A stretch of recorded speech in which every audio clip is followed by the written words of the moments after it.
I really thought I was too old to go to school. At my age, I wasn't sure that that was an option for me. I actually started at Jeff State in the Back to Work 50 Plus program, but they had this available, so I decided to do the Certified Production Technology program.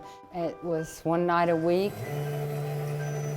Well, we learned about all production machines and how they work, safety in a production plant, quality in a production plant, and what those things would look like. One of the friends that I met in the class, we went to a job fair in Tuscaloosa, and we both came away with jobs.